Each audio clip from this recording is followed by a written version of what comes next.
Muy buenos días, bienvenidos a Reflexiones, el podcast de discusión inteligente y razonable creer en Dios. Hoy es martes y hoy continuamos con nuestra lectura y reflexión de la carta del apóstol Pablo a los Efesios. El día de hoy en el capítulo número 5. Así que entrando directamente en el texto, Efesios capítulo 5, leyendo desde la Nueva Traducción Viviente. Por lo tanto, imiten a Dios en todo lo que hagan, porque ustedes son sus hijos queridos. Vivan una vida llena de amor, siguiendo el ejemplo de Cristo. Él nos amó y se ofreció a sí mismo como sacrificio por nosotros, como aroma agradable a Dios. Que no haya ninguna inmoralidad sexual, impureza ni avaricia entre ustedes. Tales pecados no tienen lugar en el pueblo de Dios. Los cuentos obscenos, las conversaciones necias y los chistes groseros no son para ustedes. En cambio, que haya una actitud de agradecimiento a Dios. Pueden estar seguros de que ninguna persona inmoral, impura o avara heredará el reino de Cristo y de Dios, pues el avaro es un idólatra que adora las cosas de este mundo. No se dejen engañar por los que tratan de justificar esos pecados, porque el enojo de Dios caerá sobre todos los que lo desobedecen. No participen en las cosas que hace esa gente, pues antes ustedes estaban llenos de oscuridad, pero ahora tienen la luz que proviene del Señor. Por lo tanto, vivan como gente de luz, pues esa luz que está dentro de ustedes produce solo cosas buenas, rectas y verdaderas. Averigüen bien lo que agrada al Señor. No participen en las obras inútiles de la maldad y la oscuridad. Al contrario, sáquenlas a la luz. Es vergonzoso ni siquiera hablar de las cosas que la gente malvada hace en secreto. No obstante, sus malas intenciones se descubrirán cuando la luz las ilumine, porque la luz hace todo visible. Por eso, despiértate, tú que duermes, levántate de los muertos y Cristo te dará a luz. Así que tengan cuidado de cómo viven. No vivan como necios, sino como sabios. Saquen el mayor provecho de cada oportunidad en estos días malos.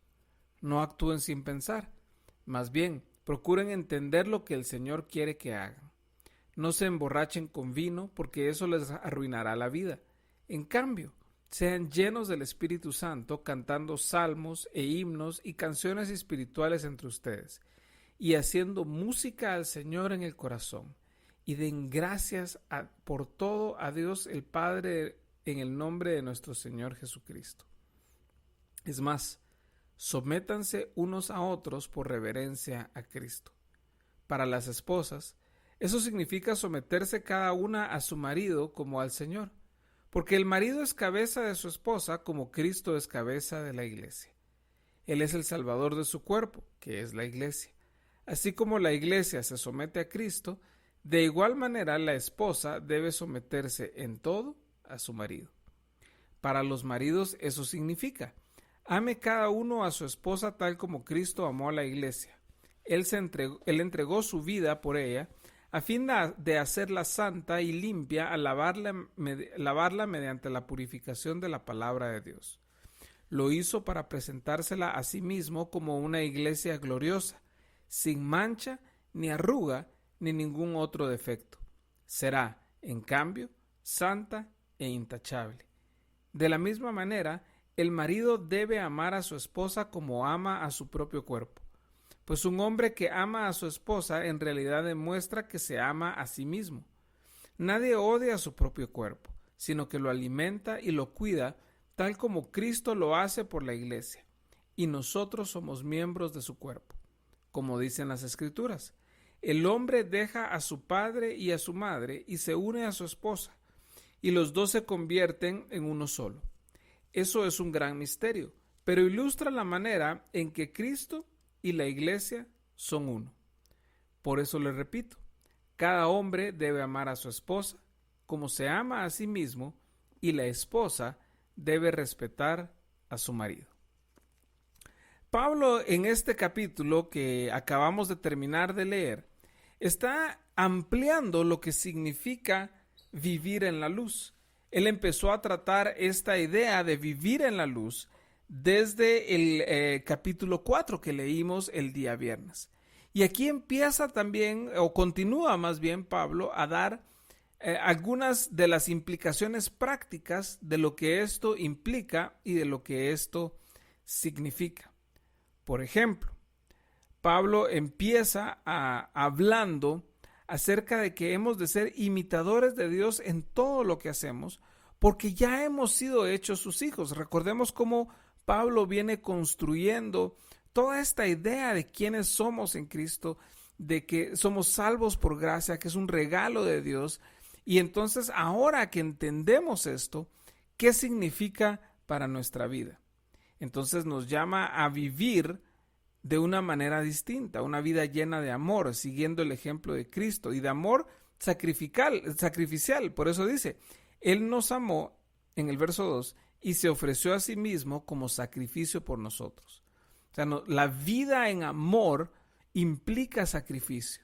Y como cristianos estamos llamados a sacrificarnos por amor a nuestro prójimo, por amor de aquellos a quienes amamos, a quienes son parte de la familia de Dios en la iglesia y a nuestro prójimo en general. Estamos llamados a ese tipo de vida. Pablo también nos eleva el estándar moral al que hemos de sujetarnos. Nos habla de evitar la inmoralidad sexual, la impureza y la avaricia. ¿Por qué? Porque esos pecados se vuelven en nuestro corazón ídolos. Y un ídolo es algo que busca suplantar el lugar que Dios debe tener en nuestro corazón. Por eso es que Pablo es tan agresivo en pedirnos que abandonemos eso del todo, para que nada ocupe el lugar que única y exclusivamente corresponde a Dios en nuestro corazón. Pablo nos invita a que guardemos nuestra mente, nuestro corazón, y que no nos dejemos engañar sobre los que tratan de justificar la vida de pecado. Ese no es el camino de los hijos de Dios. Los hijos de Dios viven en la luz. Los hijos de Dios entienden que la luz alumbra las tinieblas y que la luz nos encamina en el camino de aquellas cosas que son buenas, rectas y verdaderas. Pablo me llama mucho la atención el verso 10 porque dice, averigüen bien lo que agrada al Señor. O sea, para vivir bajo la voluntad de Dios, agradando a Dios en todo lo que hacemos, es sumamente importante que conozcamos cuál es la voluntad de Dios. Y por eso averiguar bien lo que agrada al Señor es importante para nosotros. No solo es adivinarlo, es conocerlo. Y la manera que lo conocemos es a través de las Escrituras. Que no participemos en las obras de la maldad y la oscuridad, sino que las saquemos a luz. Y qué importante es eso en estos tiempos. En estos tiempos donde necesitamos la valentía de mostrarle al mundo aquellas obras de maldad que necesitan ser llamadas por su nombre.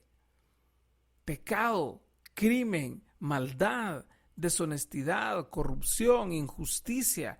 Estamos llamados a señalar esas obras como obras que no agradan a Dios y a luchar en contra de ellas.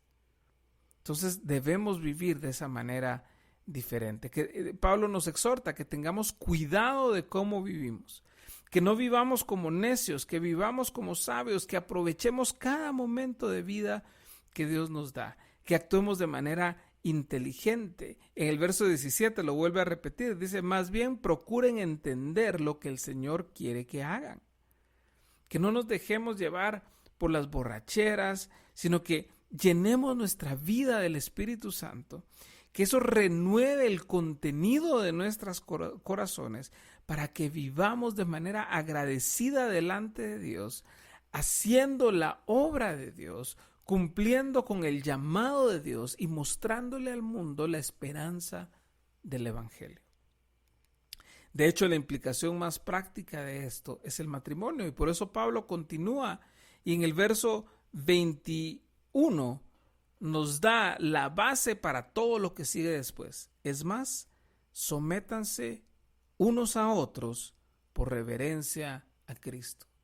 Esta es la señal más importante de nuestro caminar con Dios, que estamos sometidos los unos a los otros. Y el lugar donde eso se manifiesta con mayor claridad es en el matrimonio.